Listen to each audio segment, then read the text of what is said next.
Thank you very much, Nadine. And thank you everyone for being here. أشكركم جميعاً على حضوركم. I would like to introduce our translator, Hania Mohib. معاكم هانيا مهيب للترجمة. And I'm grateful to her for being here and sharing this moment. يعني بشكرني على وجودي للترجمة. Hania, I think we have to do longer bits. Okay, sure. Yeah. Yes. So, first of all, I'll apologize for not speaking Arabic, which is a huge frustration for me generally. So I promise to do the best I can in the next month and year to become an Arabic speaker. And I'm not telling this by joke. I think it's very fundamental when you're working on Arab modernities like me. But my situation is that I'm Iranian originally. I speak Farsi and I can read and write Farsi language. And therefore, I still have that connection with Arabic through the alphabet because I'm able to read somehow, not always understand. So there is this connection for me between the Farsi alphabet and the Arabic alphabet. But anyway, I'm not able to speak proper Arabic, so that's why I'm doing it in English, and I sincerely apologize. بيعتذر عن إن هو عدم قدرته على التحدث بالعربية وبيقول إن هو يعني بيحس إن هو وهو بيشتغل الشغل ده بيحس بإحباط إن هو ما يقدرش يتكلم عربي ويعبر بالعربي، لكن بيوعد إنه في الشهور والسنين اللي جاية هيتعلم أو هيشتغل على العربي بتاعه، وهو لأنه من أصول فارسية فهو عنده فكرة عن الحروف العربية وعنده فكرة عن بعض الكلمات، فبالتالي يعني بيحس ان في ارتباط ما بينه وما بينها، لكن هو يعني للاسف ما بيعرفش يتكلم عربي. هيعمل جهد ان هو يتكلم بالانجليزي. Okay, so today's lecture is about a very important artist that maybe some of you have heard of, some of you have not, whose name is Abdallah, and for many different reasons can be considered as a cornerstone or a landmark in the origins of Egyptian modernism. محاضرة اليوم عن فنان مهم جدا اسمه حامد عبد الله، ممكن تكونوا تعرفوه أو ما تعرفوهوش، وهو بيعتبر حجر زاوية في الحداثة المصرية. So I'm not giving a lecture about the artist as such. I'm giving a lecture about his archives because as other artists, but also quite exceptionally, Hamid Abdallah had collected a very important amount of archives and documents, not only about his own trajectory and his own practice, but also about a whole network of other Arab and not only Arab artists worldwide that could be considered almost as a museum archive or a university archive that actually misses for Egyptian students or anybody interested in art history and Arab modernities. He created that archives himself on a private basis. حامد عبد الله مش هنتكلم عنه النهارده كفنان، لكن هنتكلم على جهد كبير هو عمله لجمع او تحقيق ارشيف، مش بس ارشيف خاص بيه هو كفنان، ولكن شبكه من الفنانين العرب وكمان بعض الفنانين العالميين، وان الارشيف ده يعني غني بدرجه ان هو يصلح يكون ارشيف لمكتبه او ارشيف لجامعه يطلع عليه الجميع، وده امر ينقص مجتمع الفن في مصر. So we have one man or one mind or two hands trying to cope with the absence of an official or academic or museum archival history for the development of Egyptian and pan-Arab, or you could say trans-Arab, modernities and art history. يعني احنا بنتعامل مع رجل واحد عنده عقل واحد وعنده التاني ارشيف بتاريخ الفن المصري والعربي، ويحاول ان هو يعني يملأ الفراغ اللي موجود ده بالنسبه للارشيف. So that archives come documented, which means a documentation of a documentation, or you could say an archive about an archive, in this book that we published a few months ago. And the title, ARABÉCÉDAIRE, which is a French reference. Hamid Abdallah lived for at least the last part of his life in France, but also exhibited in France as early as 1951. And this French title, ARABÉCÉDAIRE, means a répertoire or an alphabet of Arabness. And because an ARABÉCÉDAIRE is usually structured on the alphabet, for example, A for Abdallah, or you know, B for this, and then C for corner, or D for the first letter of a word, right? So A for Arab, or anyway. And so it's when you consider that the letters of the alphabet, so either the 26 letters of the alphabet could be considered as 26 ways to be an Arab. Because, just one sentence. Because for Hamid Abdallah, Arabness, or to be understood as an Arab artist, was not something that you could define in one way or in one word. So in a way, you would need a multiplicity of concepts or a multiplicity of words in order to define what it means to be an Arab artist. الارشيف ده هو عباره عن ارشيف لارشيف او توثيق للتوثيق، وتم نشره منذ عده شهور، وعنوانه نقدر نعربه في كلمه عرب جديه او الابجديه عربيه. حامد عبد الله عاش اخر سنوات من حياته في فرنسا وعرض في فرنسا كذلك، وشايف انه الابجديه العربيه او الحروف العربيه، يعني لو كل حرف بيبتدي بيه كل كلمه، هي طرق مختلفه لتعريف الفن، يعني كل او لان تكون فنان عربي. So the book in itself tries to structure as a lively archive, as an archive that you would encounter almost by surprise.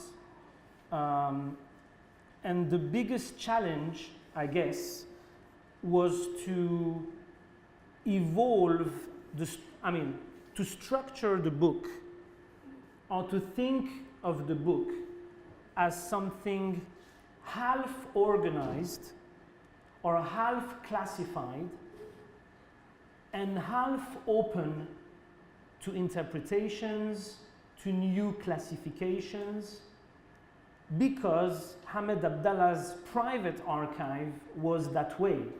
There was some parts of the documents that were clearly organized and classified, but of course, when you build it up as a private space for archive, you can't have all the documents indexed and organized. You always have like spare spaces or open spaces where a lot of documents are not yet classified, are not yet indexed. And we had to imagine a certain structure, for example, with these, the way the files, we have different set of archival files on different places or different thematics. So the way the file opens itself, and also the way you have several pages which would open on multiple layers.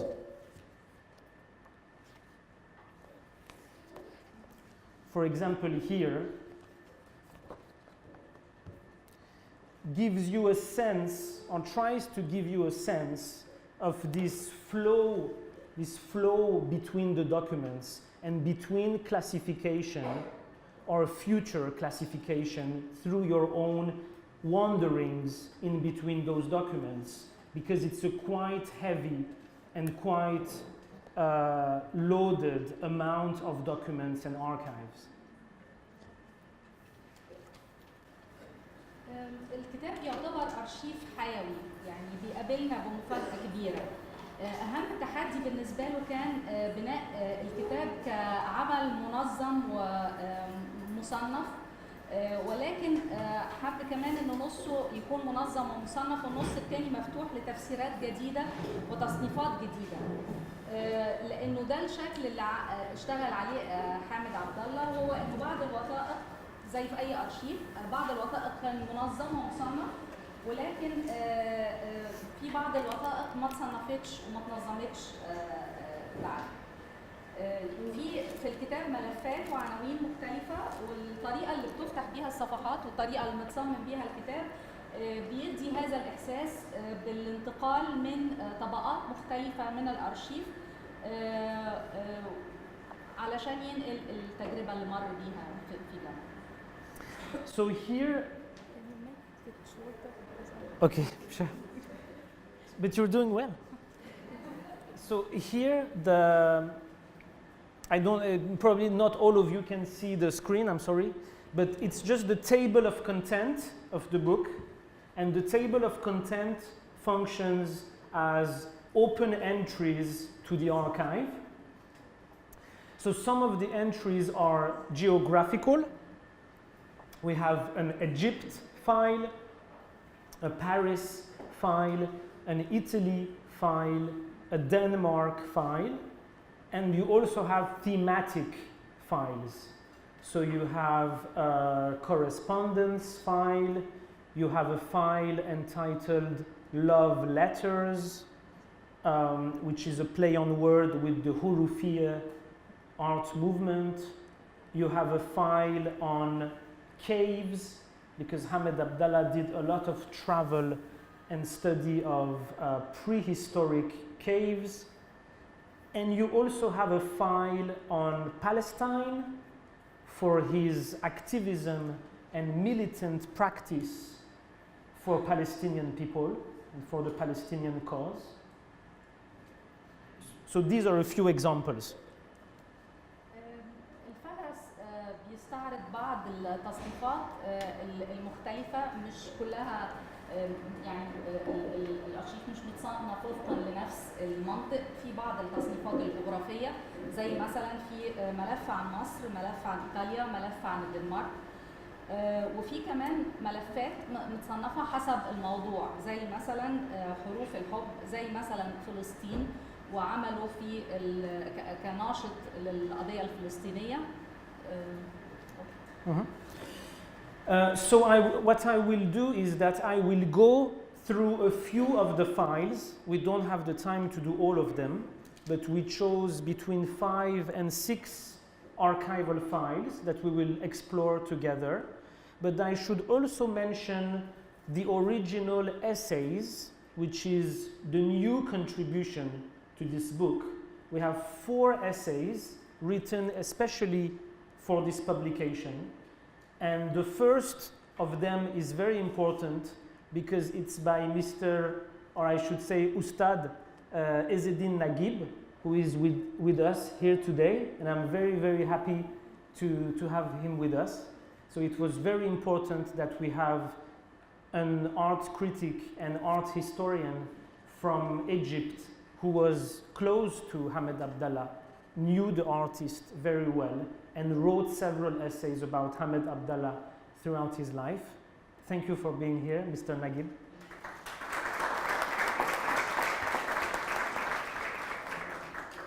And yes, of course.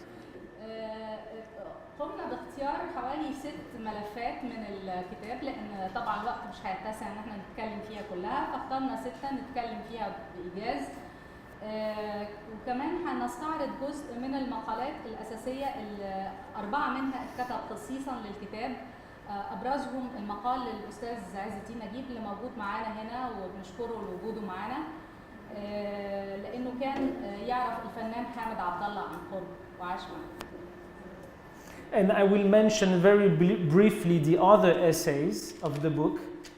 So one of them is by Claire Davis, and the title of the essay is Hamed Abdallah's Creative Words, the Modern Oriental Artist in Search of a Syncretic Art.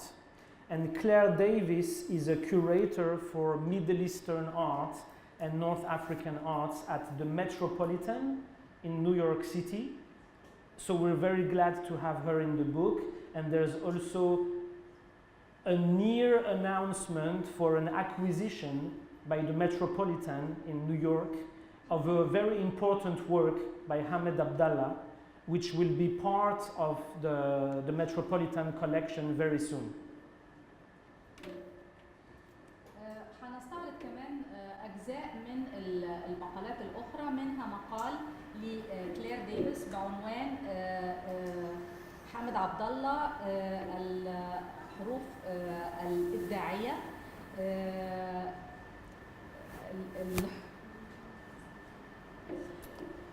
حداثة الفنان الشرقي في البحث عن فن توفيقي أو فن عالمي. وهي ليست دارسة للفن الأفريقي على وجه التحديد، لكن هو سعيد بوجودها في الكتاب. وهناك عمل هيكون ضمن المعروضات بتاعت متحف المتروبوليتان وهو سعيد بذلك. Then there is another essay by Christine Khouri, who is a Lebanese curator and researcher, and published an essay called From City to City, Palestine and Other Ports of Call. So we're going to explore that later, but it has to do with Hamed Abdallah's defense, artistic defense of the Palestinian cause. وفي مقال آخر هنتعرض له لكريستين خوري وهي كاتبة لبنانية بعنوان من مدينة لمدينة فلسطين ومحطات أخرى. And then finally you have an essay by myself entitled Talismanic Modernism, that tries to explore some of the main concepts related to Abdallah's relationship to the letter huruf. وفي مقال أخير ليه هو شخصيا بعنوان الحداثة السحرية، وهو بيتعرض لبعض المفاهيم التقليدية والتراثية في فن حامد عبد. Okay, so we're going to go through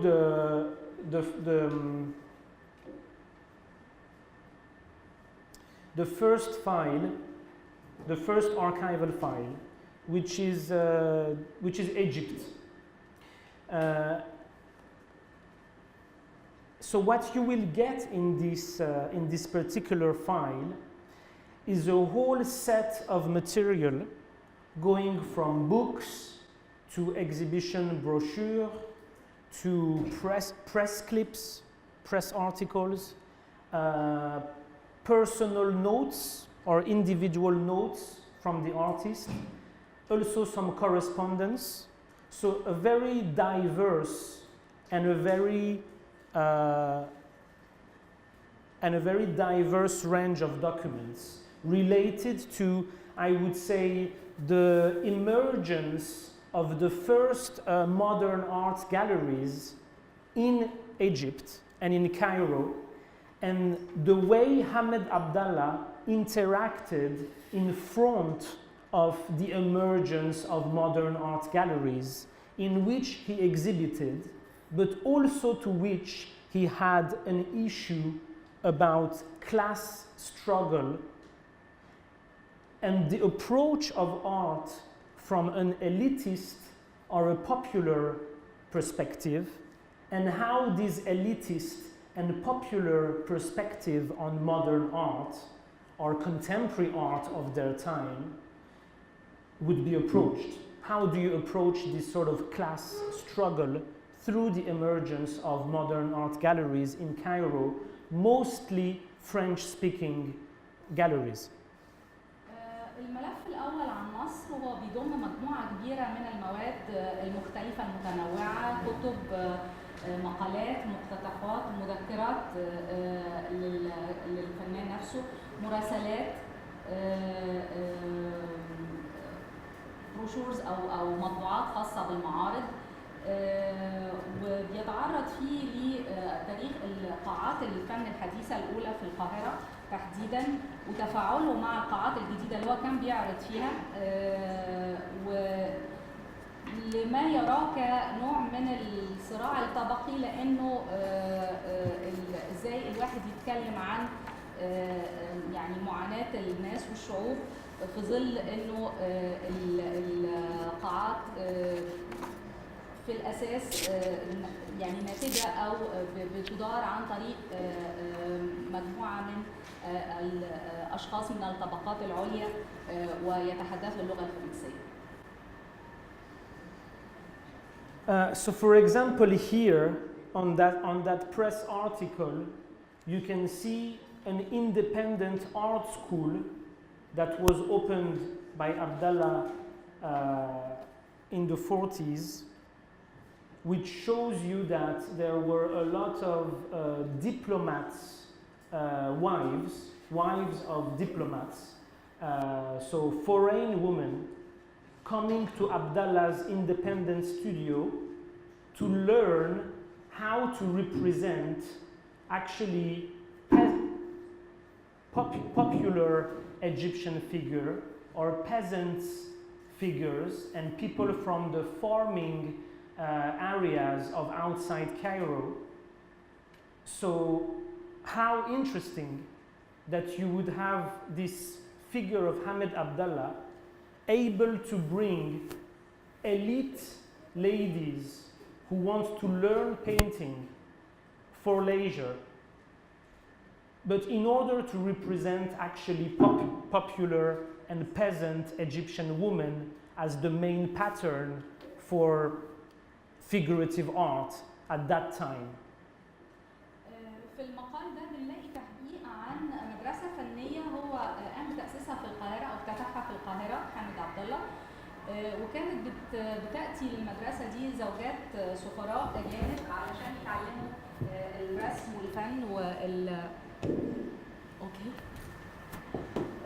ورسم شخوص من البيئة المصرية سواء فلاحات أو عاملات، وفيها تحدي لأن هو قدر يجيب السيدات دول اللي هم بيتعلموا الفن لقضاء الوقت، مش يعني مش لدراسة أو أي شيء آخر، وإن هم يتعاملوا مع هذه الشخوص اللي من البيئة المصرية الصميمة، ودي اللي كانت شائعة في الوقت ده.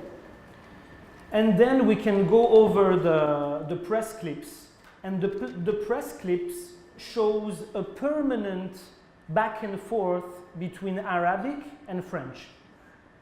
Most of the art galleries were French speaking. The press and even the cultural press was mainly Arabic. It could be French as well, of course, in a lot of journals, a lot of French newspapers in Cairo at that time.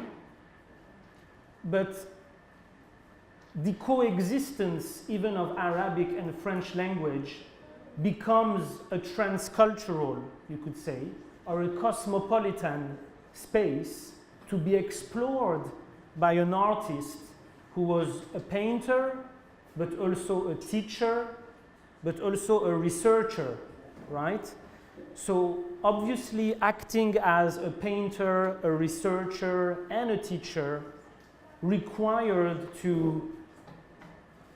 evolve and to go back and forth between Arabic and French. في مقتطفات تانية من الصحافة المصرية وكثير من المطبوعات أو الصحف اللي كانت بتصدر في مصر كانت بتصدر باللغة الفرنسية، وهو بيشوف في ده مساحة للعالمية أو يعني إشارة للكوزموبوليتانية، لأنه هو كان بيلعب عدد من الأدوار يعني بيتم تغطية أنشطته بعدد من اللغات سواء بالعربي أو بالفرنساوي. كونه كان رسام وباحث ومدرس كان ده بيديله يعني هذه المساحة. So these are the works of Hamid Abdallah, some of the works of Hamid Abdallah in the Cairo Museum of Modern Art collection. He has a good representation in the National Museum of Modern Art. And we also included the letters that document the inclusion of his work in the National Collection. These are the letters where you can see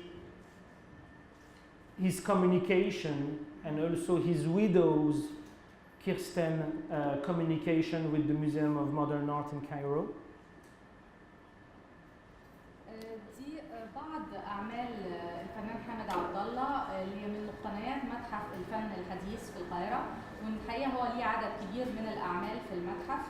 وكمان تم ضم المراسلات بتاعته في المجموعة المصرية دي اللي قامت بإبدائها أرملته للمعرض.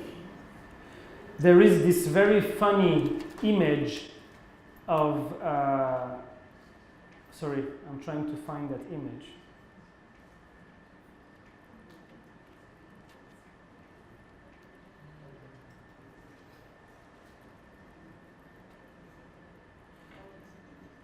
Sorry. So I will go now to the Paris file. Oh, well, this is an image of the archives in Paris because Hamid Abdallah's widow, Kirsten Abdallah, lives in Paris, where Abdallah ended his life. This is not all the archives, it's just a fragmentary vision of some parts of it, just to give you a feel or an idea of what it looks like, basically.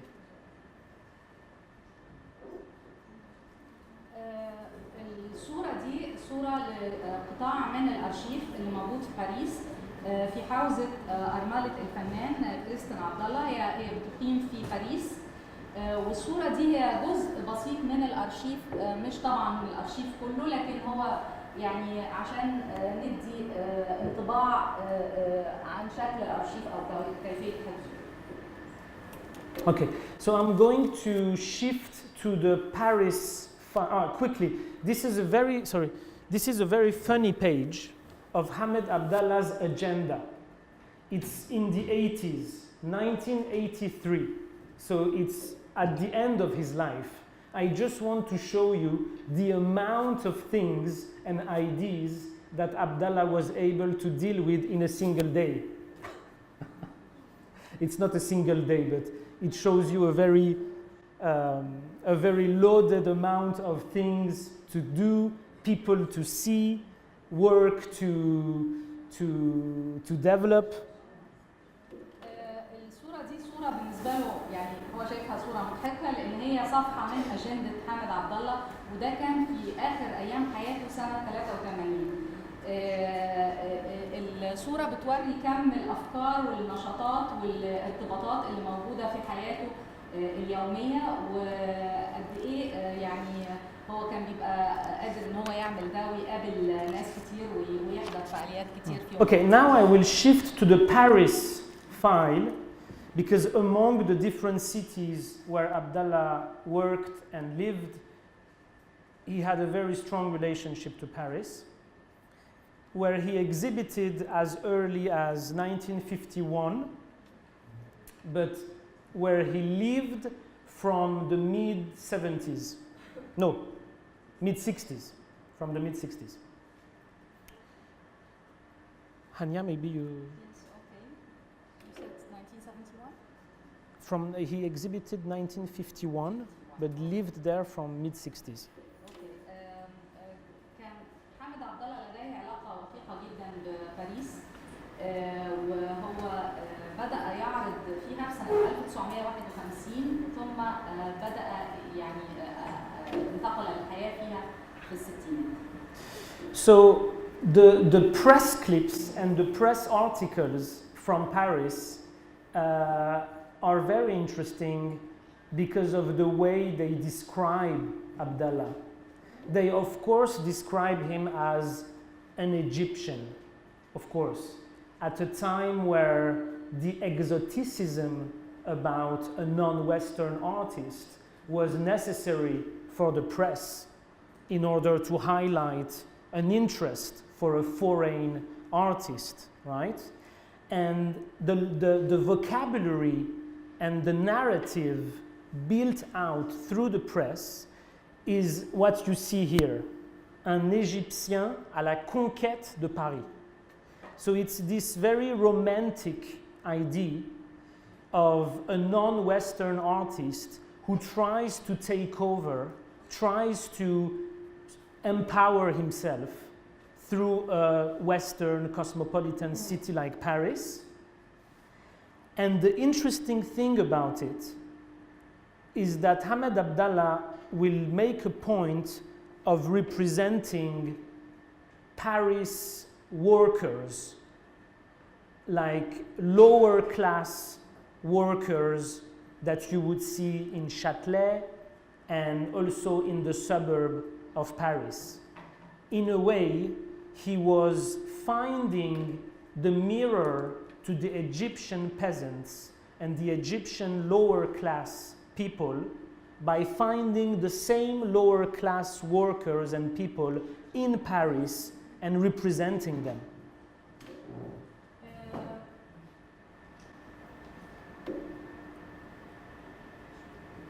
المفردات اللي بتستخدمها الصحافة الفرنسية عن حامد عبد الله مفردات يعني إلى حد كبير رومانسية.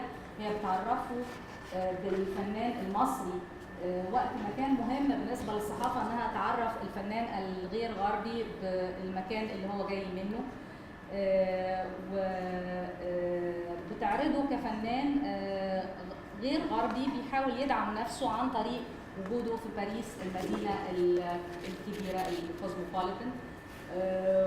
وما هو مثير انه كان يعني بيقوم بجهد كبير للتعبير عن عمال باريس او الطبقات الفقيرة في باريس، وفي رأيه انه هو كان بيحاول انه يعني يجد صدى للطبقات اللي هو عايز يعبر عنها في مصر. بيحاول ان هو يقوم بنفس الدور في باريس، فزي ما كان بيتكلم عن الفلاحين وعن العمال في مصر حاول يلاقي الطبقات الفقيرة في باريس اللي هي بتماثل هذه الطبقات عشان يتكلم عنها. And so at this point, Abdallah will be able to, how could you say that? He will be able to make a concept of his own art for the Western audience, which goes through the title Signes d'Égypte, Signs from Egypt. Obviously, there is a lot of different significations to signs, Signes d'Égypte. But the interesting thing is that I would say he was even acting like a curator, because he took this concept of Signes d'Égypte and took it with different of his paintings, but took it to Paris, took it to London, took it to Washington, took it to Italy, in Sicily, Palermo, took it to the Netherlands, and all these different Western capitals, even Europe or North America. He traveled his exhibition under the title Signes d'Égypte, so as what you today would call a curatorial concept, in order to make it travel in a comprehensive way and almost become like a diplomat, an artistic diplomat of Egyptian representation worldwide. So at this point, he's really beyond the painter. He's even a self-curator. He's a concept maker for the West to digest and integrate a non-Western artist. And I would even say he's acting as a sort of painter diplomat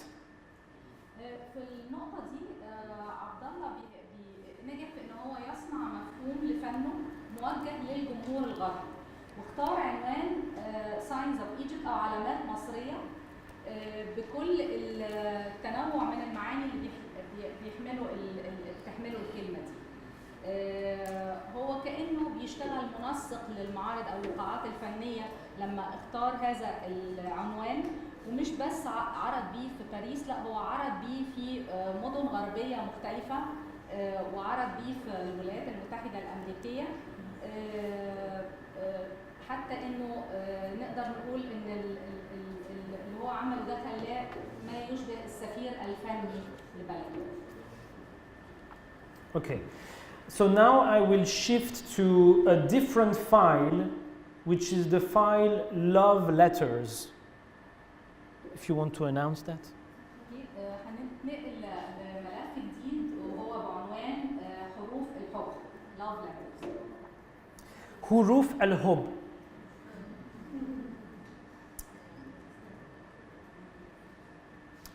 So, okay.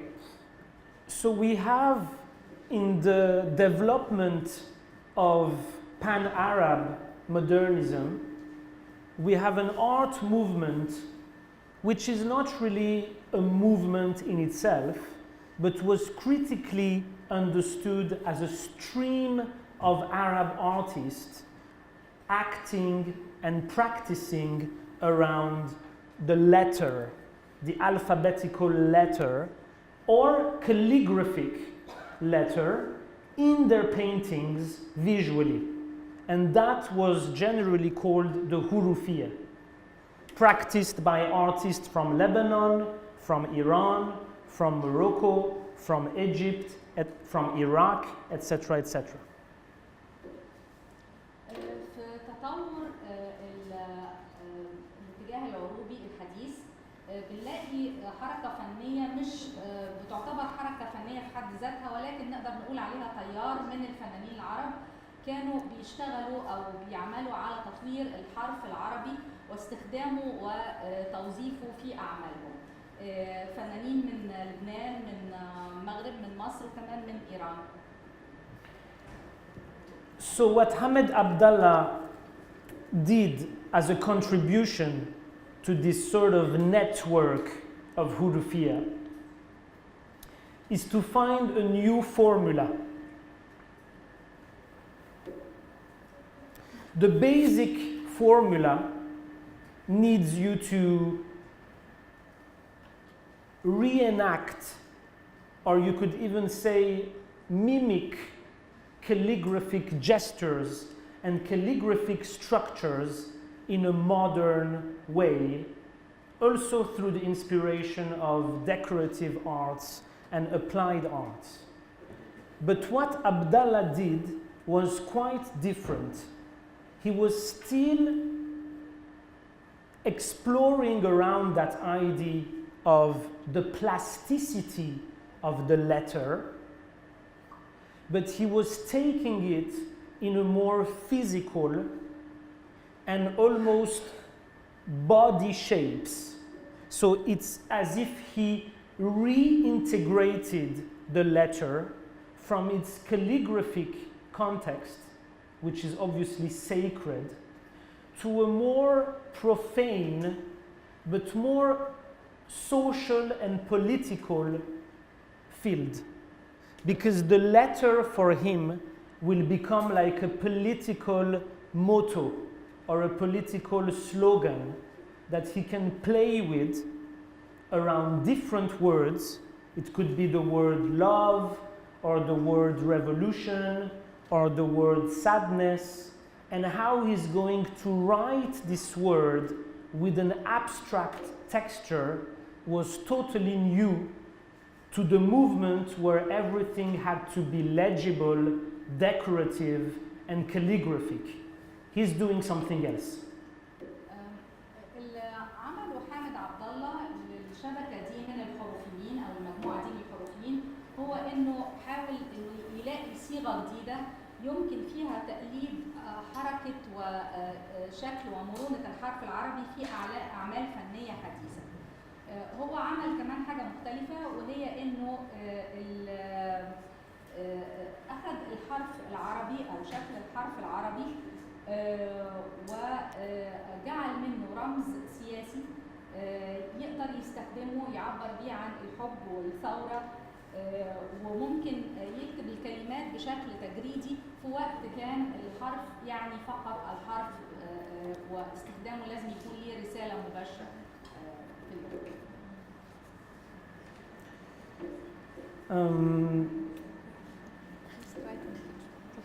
Okay, sure. So here, for example, so not all of you can see it. Sorry. Do you know trace paper, the transparent paper, and you write something yes. under transparent? Yes. You have this in Arabic. Okay. So here, for example, he used trace paper, papier calque.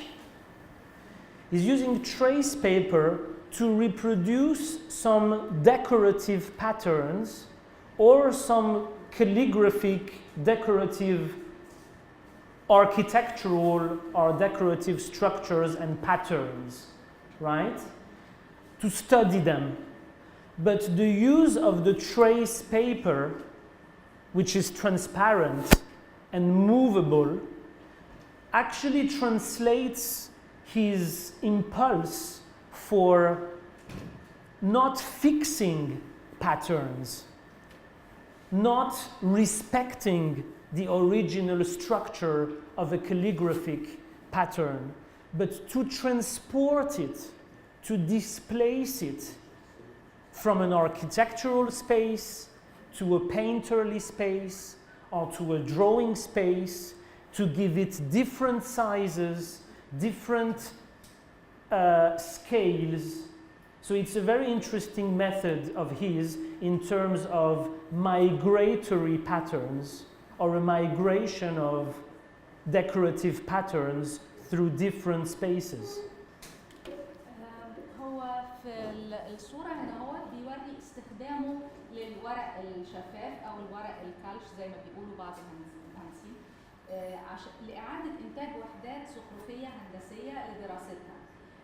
لكن في رأيه إنه استخدام الورق الشفاف ده كمان بما له من شفافية ومن قدرته على التحرك بيعبر عن عدم التزام عبد الله بالشكل التقليدي ونقله للحرف وللوحدات الهندسية من مساحة هندسية إلى مساحة فنية حرة، وده اللي هو بيعتبره هجرة للحروف أو هجرة للأشكال الهندسية.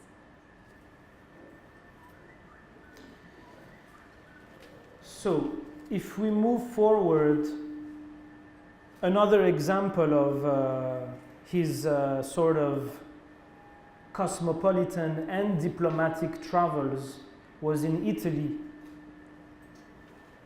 where he again translated it, Abdallah, Segni d'Egitto, written in Italian, as it was written in many different languages.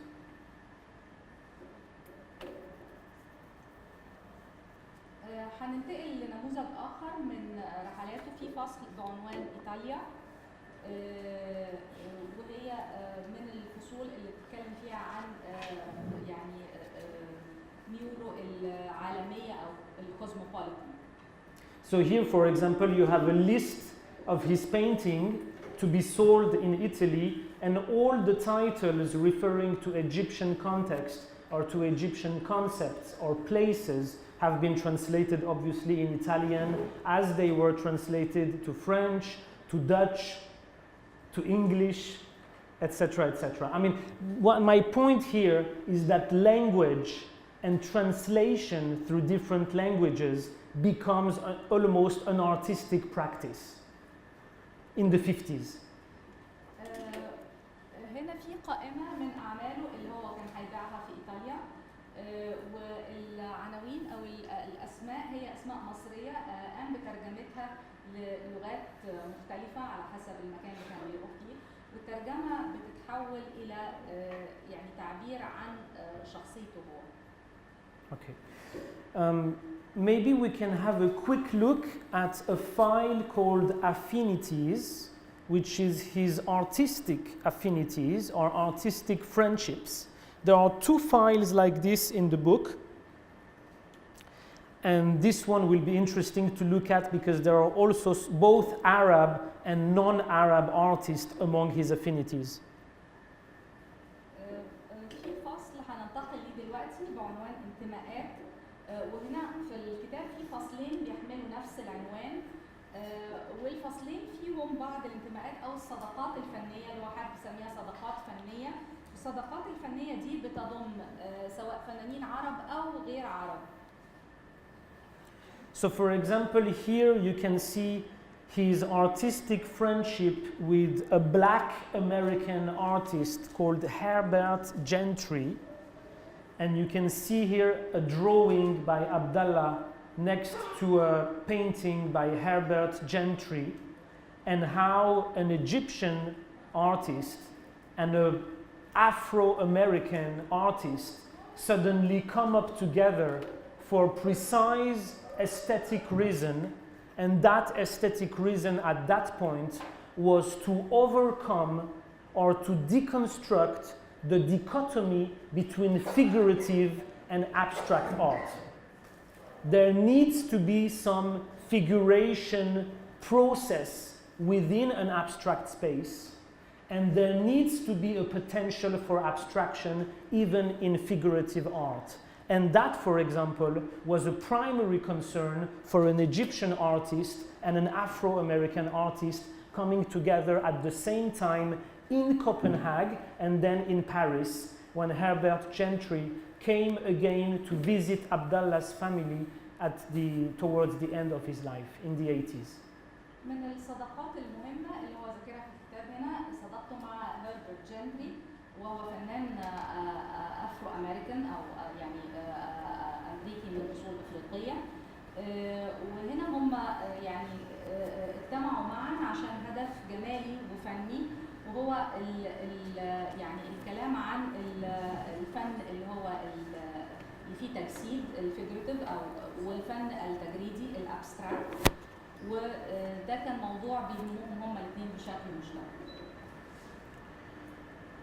So for example, if Hamed Abdallah had not documented an exhibition of Afro-American artists in Copenhagen in 1964, I wouldn't know it. I wouldn't know that a group of Afro-American artists exhibited in Copenhagen if it was not documented by Abdallah. لو كان حمد عبد الله لم يوثق لأعمال فنان أمريكي من أصل أفريقي في كوبنهاجن، ما كناش هنعرف إن كان تم هذا المعرض بالمرة.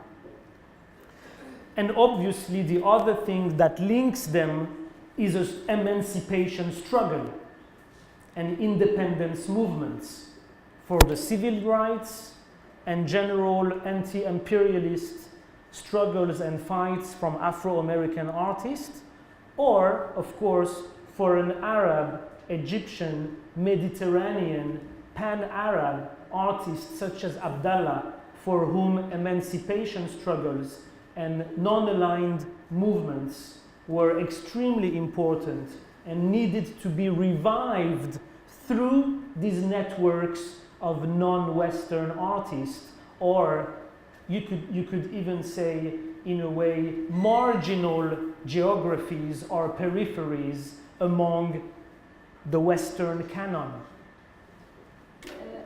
الأمر الآخر هو الجمع ما بين عبد الله وجنتري هو الرغبة في التحرر والنضال من أجل التحرر. طبعا مفهوم يعني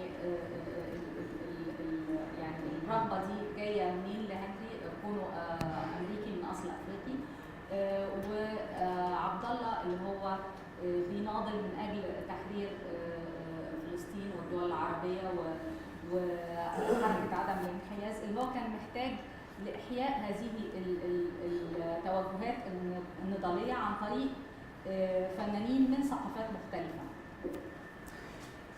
And then the affinities file goes on with a lot of exhibition brochures combining Egyptian artists like Omar El Nagdi or Gazbia Siri with Danish artists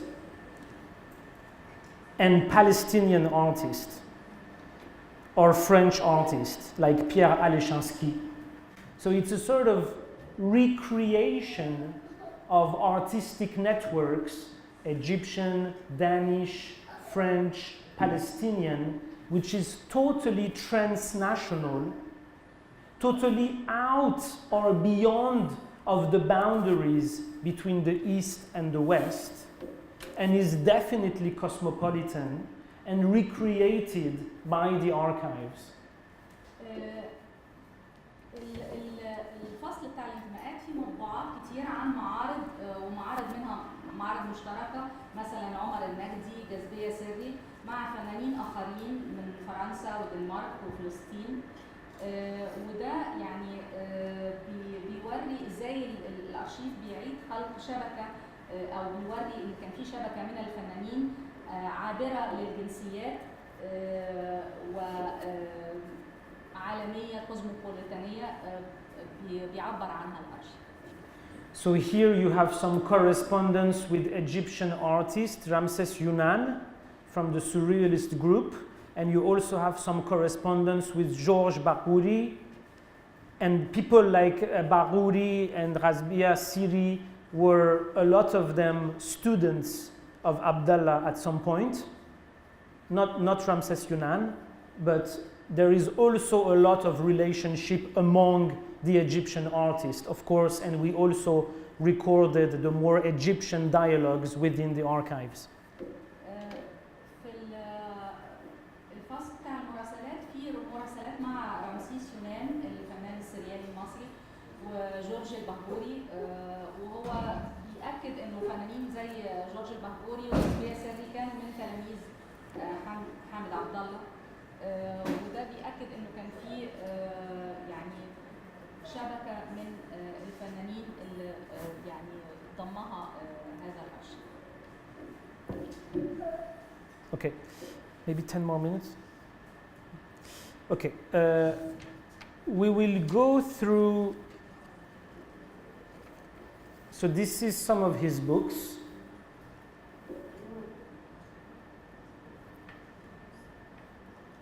دي بعض من كتبه.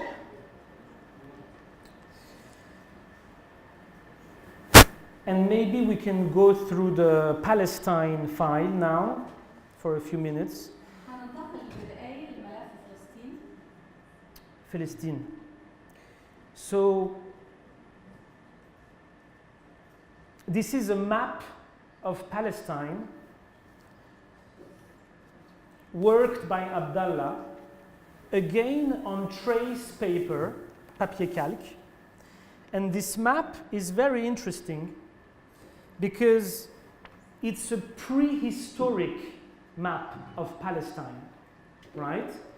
For someone who's interested in the current 1960s political state of Palestine and struggle, he's going back to prehistory, a prehistoric map.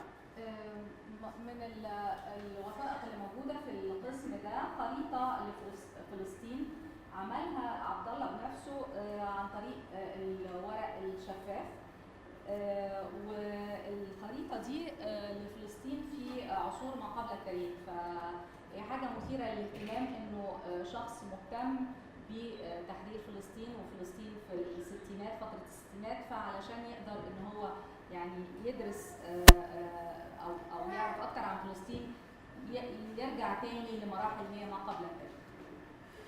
And what was interesting to him by going back to prehistorical Palestine was the formation of the Red Sea.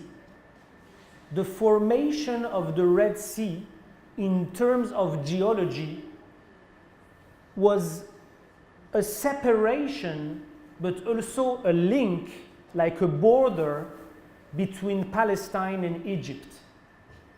So because Abdallah for himself in the 60s is trying to understand his own impulse for defending Palestine and for standing by Palestinian struggles, he goes back to prehistory to understand when the Red Sea was formed under the rocks, and by this geological link between Egypt and Palestine, it's an anachronistic metaphor of his contemporary relation between Egypt and Palestine. الخريطة دي عملها عبد الله لما كان مهتم يعني عودته لفلسطين ما قبل التاريخ. الجزء المهم فيها كان هو خلق أو نشوء البحر الأحمر. ونشوء البحر الأحمر هو عبارة عن انفصال يعني ما بين قارتين. وكون عبد الله في الستينات كان بيحاول ان هو يستوعب مسألة دعمه للقضية الفلسطينية وانتمائه ليها، فيرجع تاني للبحر الأحمر وهو الرابط الجيولوجي بين يعني هو انفصال ولكن هو في نفس الوقت رابط جيولوجي بين مصر وبين فلسطين. فده في رمز كبير. So the rest of the Palestinian file presents all his relationships and all his dialogues with pro-Palestinian artists, basically. But it also documents his main contribution, which was a Palestinian exhibition, or an exhibition made for Palestine, where each of his paintings, you remember I told you his paintings at some point are not figurative anymore, but become a combination of a written word in an abstract form. And in this exhibition, all the paintings refer to a slogan or to a concept or to a wish for Palestine. So it could be the word sadness, or the word struggle, or the word emancipation, and the paintings themselves become like a sort of political agenda for supporting and giving a voice to the Palestinian struggle. And that exhibition of Hamed Abdallah was held in Damascus, in Syria, in 1967, and then in Beirut. So this is Damascus. This is Abdallah's Palestinian exhibition in Damascus. And then a year after, in Beirut, which you see a press clip here, at Gallery 1. And Gallery 1 was like the cosmopolitan and avant-garde gallery of Beirut to welcome an Egyptian artist making a statement about Palestine. باقي الملف الفلسطيني بيحمل كتير من مراسلاته وعلاقاته بكل الفنانين المناصرين لقضية فلسطين، وكمان مشاركته في معرض عن فلسطين. اللوحات زي ما هو ذكر قبل كده هي يعني بعدت عن الواقعية أو المادية واتجهت للتجريدية. وفي المعرض ده في حروف كتير عبارة عن يعني أو لوحات كتير بتحمل كلمات أو حروف فيها إشارة للقضية الفلسطينية ممكن تعد بمثابة أجندة سياسية فلسطينية. المعرض ده تم إقامته في دمشق في سنة 76 وكمان في بيروت في العام اللي تلاه في جاليري 1 وهو جاليري يعتبر الجاليري الحديث اللي بيعبر عن الفن الحديث في ذلك الوقت. Okay. I will now use a last file because we need to save time for discussion and to get your comments and your questions. So I'm going through one last file. في ملف أخير هنتطرق ليه قبل ما نفتح الباب للمناقشات. And it's the file called Occidental Eclecticism. الملف بعنوان انتقائية غربية. انتقائية غربية. So as you can see, there is a lot to see that we don't have time to see together, but you can see in the book afterwards.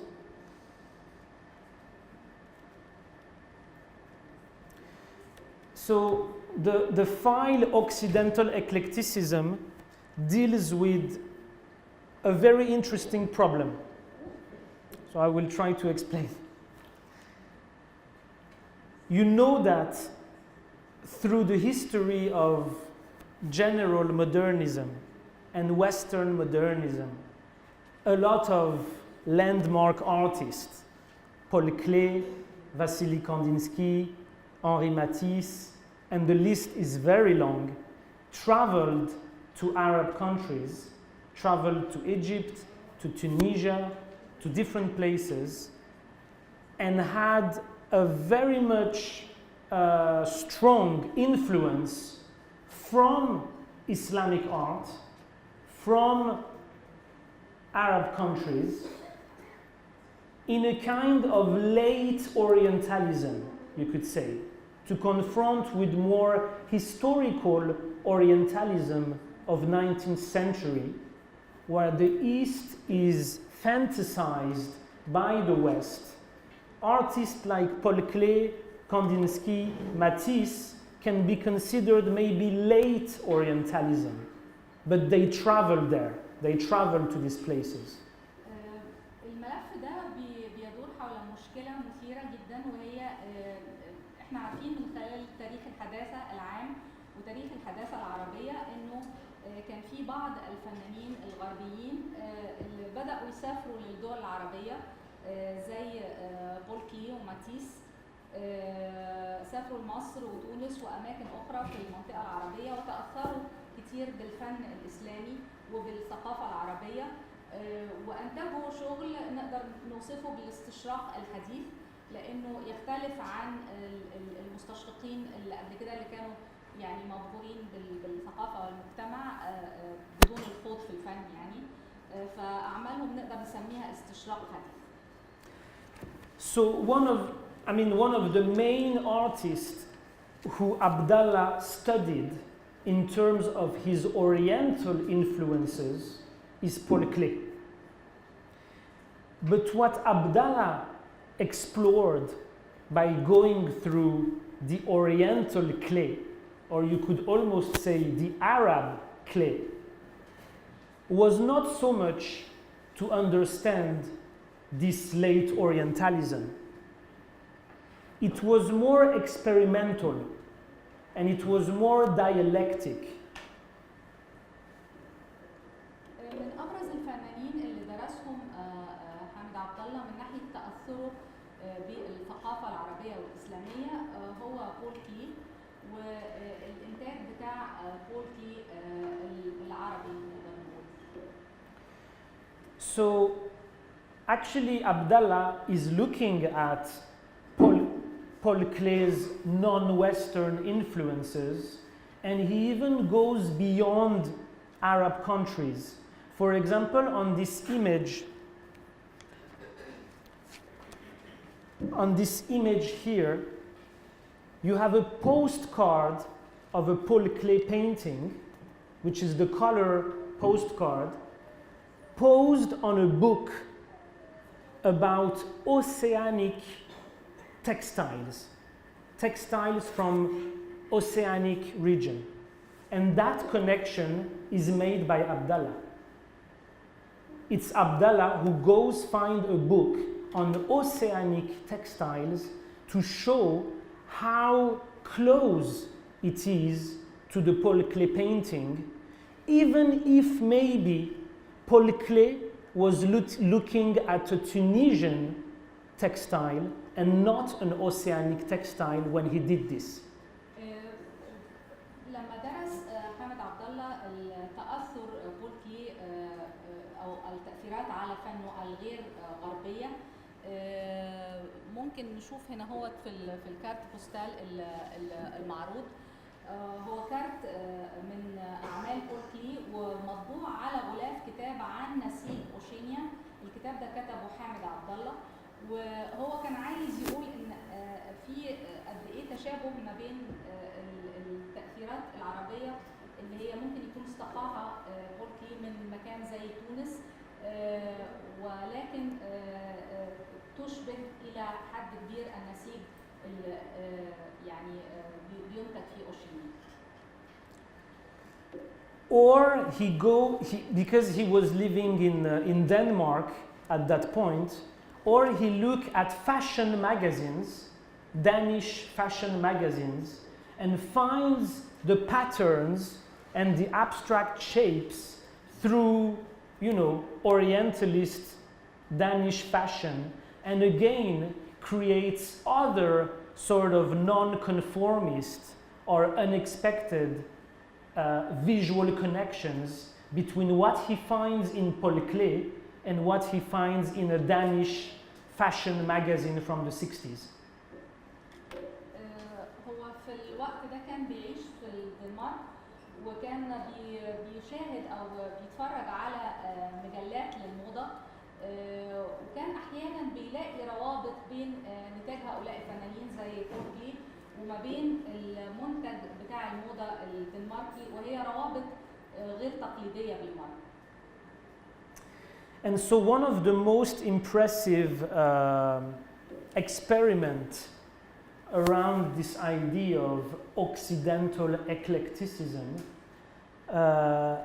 is when Abdallah takes a work from Paul Klee, which is called The Drummer. So The Drummer is the work that you see on the left with the red and white. It's this small work here from Paul Klee.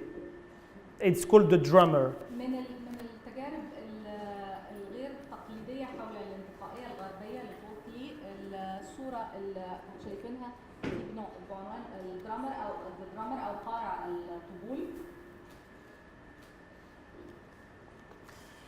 And so as you can see here, so Abdallah tries to explore the unconscious of this work by Paul Klee, right? So he uses African masks. Here on the up you can see African masks, right? And below the African masks you have Egyptian, how do you say, mummies, Egyptian animal mummies, right? Mummies of cats and dogs, antique, ancient Egyptian animals, mummies. You must have seen more than I did.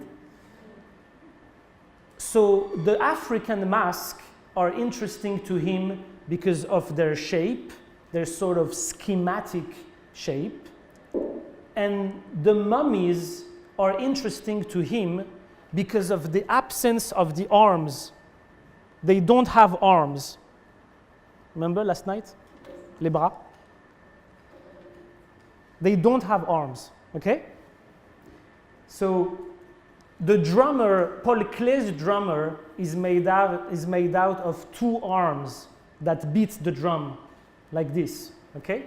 But above, you can see that Abdallah transformed Klee's drummer by erasing one of the arms and by wider opening the eye of the drummer, almost as if it was to become an Egyptian eye, a sort of maybe sphinx eye, and with one single arm that becomes an arabesque instead of being two arms of the drummer. في التجربة دي بيستخدم عبد الله الأقنعة الأفريقية وتحتها مومياوات مصرية. اللي يلفت انتباهه في الأقنعة الأفريقية هو الشكل، وبالنسبة للمومياوات بيلفت انتباهه غياب الأذرع. فهو أخذ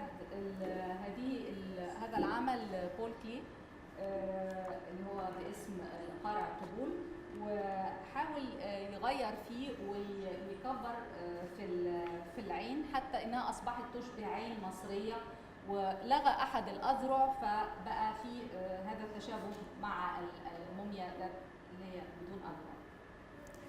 So it's very interesting. I mean, for me, when I discovered that, I think it was like the highlight of my excitement about these archives, because suddenly everything that was document becomes very lively. because the way he takes a reproduction of a Paul Klee, erase it, juxtapose with different works, becomes totally interactive, totally playful. It doesn't have to do any more with the library archive.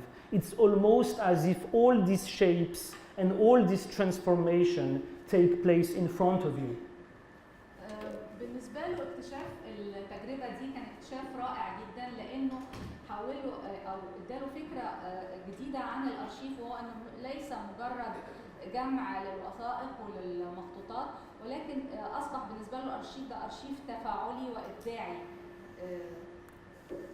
Okay, so I'm done. I just want to conclude by saying that at the end of the book, you have an Egyptian cultural press anthology.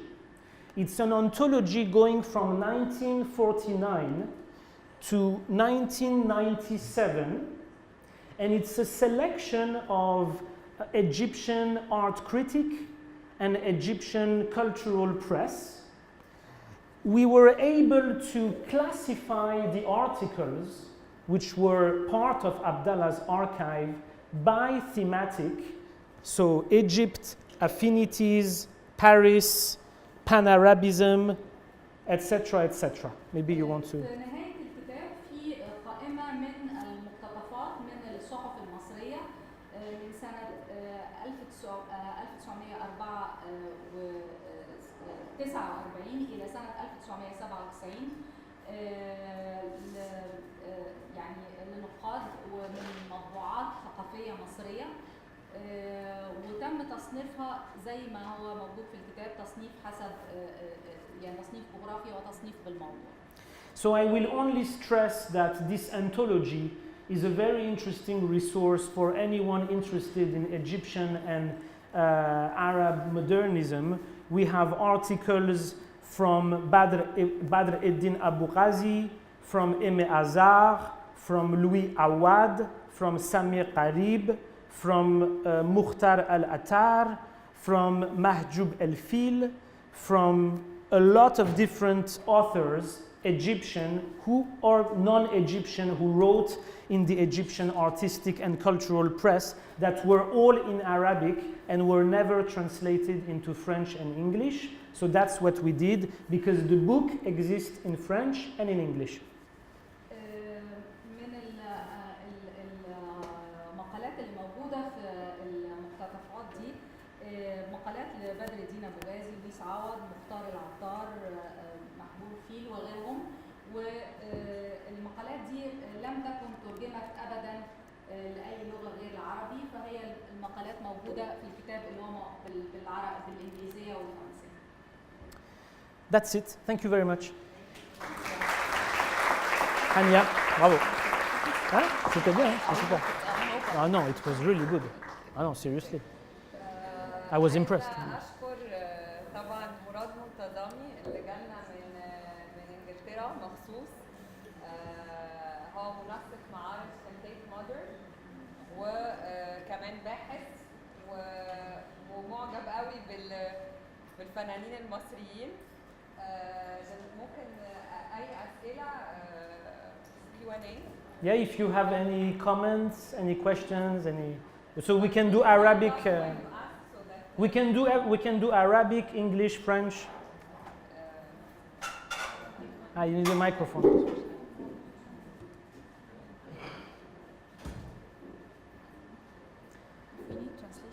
Sure.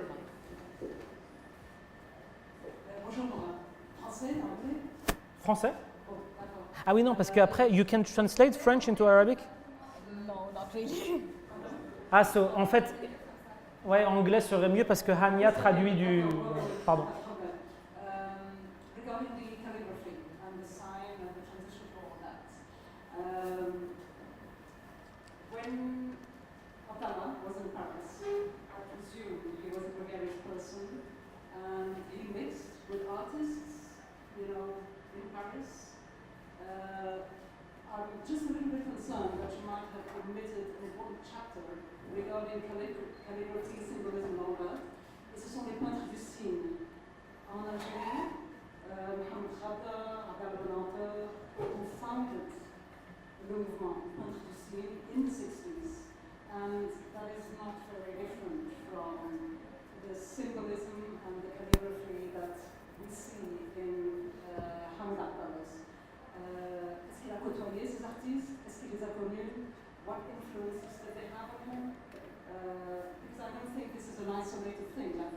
as artists, I'm a practicing artist and I'm an art curator.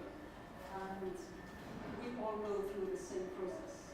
He was in Egypt, and I think there is a lot of overlap as well between his research, his experimentation, his artistic laboratory, mental creative process. Alors, juste pour en revenir, it's about the quantity scene. I think it's a very important movement, especially that Vanishes only died last year in 2017 and was in France, he died in France, as you know. You see his work a lot in art fairs, in French galleries, and the symbolism and the Arabic calligraphy is very much the same. So, juste pour en revenir à ce chapitre. But you're not going to translate all of that, right? No. Okay, so maybe I just answer. So I will do a brief answer, right? So yeah, thank you for your question.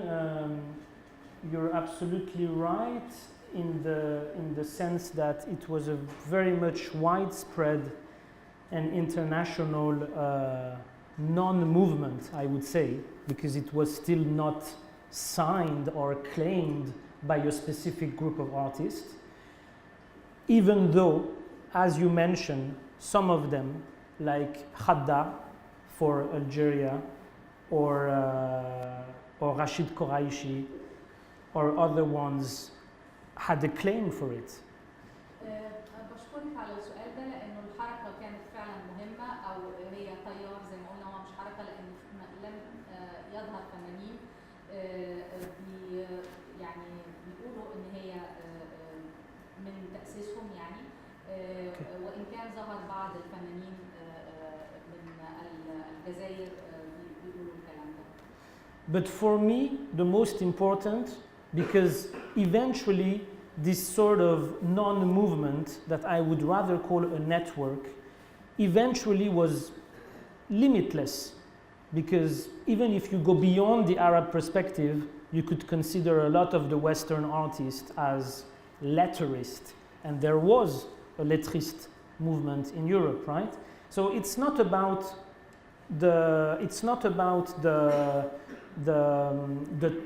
a clear territory or any kind of boundaries that can close that movement on itself. أحب إني أذكر إن أنا بسميها لا حركة أو شبكة من الفنانين رغم أهميتها لكن هي كانت غير محدودة بالمرة وحتى بتتخطى حدود العالم العربي وفي فعلا حرفيين غربيين وحرفيين أوروبيين وعشان كده الحركة ما هياش أو مقصورة على العالم العربي.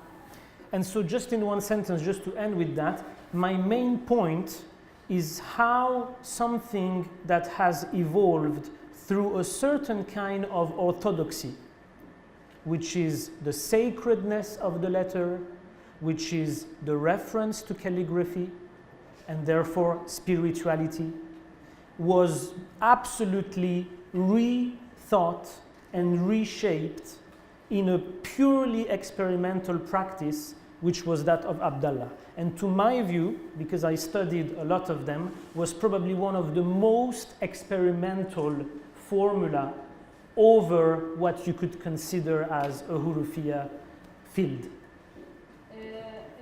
النقطة الرئيسية أو الأبرز في الموضوع ده هو إن إزاي الحركة اللي قائمة على تطويع ما هو شبه مقدس أو اللي هو الحرف العربي لأنه مرتبط بالنصوص المقدسة إنها حركة تحررت من ده تماما وخضعت للتجريب بشكل كبير جدا.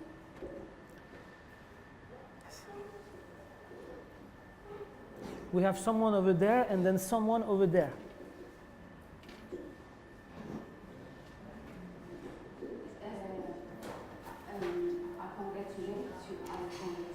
Thank you. I know that doing a book like this in the region is very difficult and takes a lot of time because of the archiving and the information. So congratulations Thank on you. the book.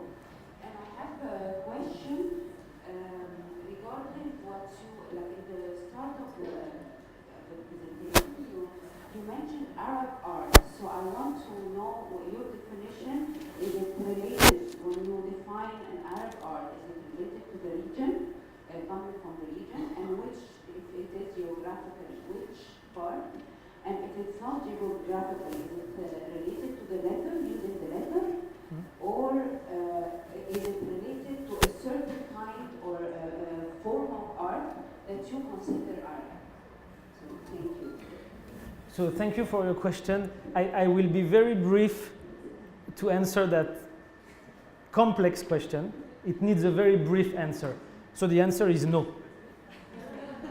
I don't believe in Arab art as such.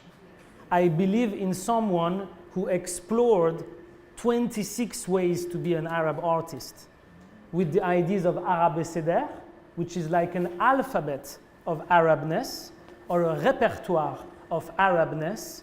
It doesn't need to have one definition. It doesn't need to have one territory. Sicily, Palermo was Arab in the 12th century. And Abdallah goes back to Sicily, Palermo, to understand some Arab roots in Europe, within Europe, Andalusia, of course. So there is no point about making a boundary between what's Arab and what's not Arab, because there's even Arab roots in European countries. Therefore, it does, so for me, it's much more about an exploration and about une réflexion sur soi-même, introspection, and how you translate in various forms, in complex forms, in hybrid forms, how you translate that introspection. Obviously, there's an interrogation about identity, but I never tried to fix it. It could be Arab, it could be Mediterranean, it could be Southern, it could be third worldist, because these artists believed in the idea of the third world as an alternative to the East and the West. So therefore, no clear definition, no clear territory. It's an ongoing exploration. Maybe it's a frustrating answer, but I will stick to this because I always privileged the exploration and the process of someone trying to find his way rather than definitions and categories. أنا لا أؤمن بتفسير الفن العربي بهذا الشكل، أؤمن بشخص درس 24 طريقة مختلفة لأن تكون عربي. ليس بالضروري أن يكون لهذا الفن وطن محدد أو أرض محددة، فصقلية مثلا كانت عربية، وليس ضروري وضع حد فاصل بين ما هو عربي وما هو ليس عربي. أهم شيء هو الاستكشاف وكيف يتم ترجمة هذا الاستكشاف في الشكل فني. يمكن أن تكون يعني نقدر نقول عليه عربي أو متوسطي أو من العالم الثالث، ولكن يعني هو مصر على هذا التعريف إنه عدم الالتزام بتعريف محدد أو بوطن محدد أو أرض محددة لهذا. Baya? It's the same microphone, sorry.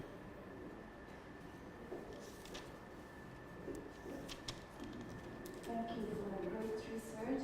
I just want to comment on the graphic comment we have. Please refer to the book by Sheldon Becker on the letterist movement published by Bergil Foundation. Yes. Skira.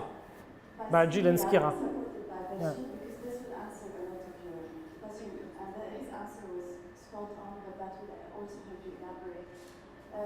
Beautiful work. My first question is main challenges as a researcher and a person who's not speaking the language. What were your main challenges going through this archive and putting this solid work together? The main challenges. So almost from methodology, you mean? Yes. Yeah. I mean, there were so many. The first one is very personal. It's to be an Iranian who identifies deeply with Arab world. And this is my own complex to resolve through my life. So this I think this book was like maybe the equivalent of 10 years of introspection about why am I an Iranian who identifies with the Arab world. Maybe you want to say this first. هو التحدي الأول هو تحدي شخصي جدا، إني أكون إيراني ومرتبط جدا بالعالم العربي أو يعني متماهي مع العالم العربي، والكتاب ده هو 10 سنوات من الاستكشاف للمعضلة. And then, of course, so many challenges regarding the use of writing. Abdallah was someone who was using writing in his paintings. For his research, he was using writings in other many ways, like taking notes or recording decorative patterns as if he was writing in a way. And there's a whole mix of image and text in his own behavior to research that at some point is quite mysterious. So it took a lot of time, and mainly with the help of his son, Samir, who's here, who could decipher all of these complexities about what, the image and the text, if I want to put very briefly, going through so many different languages.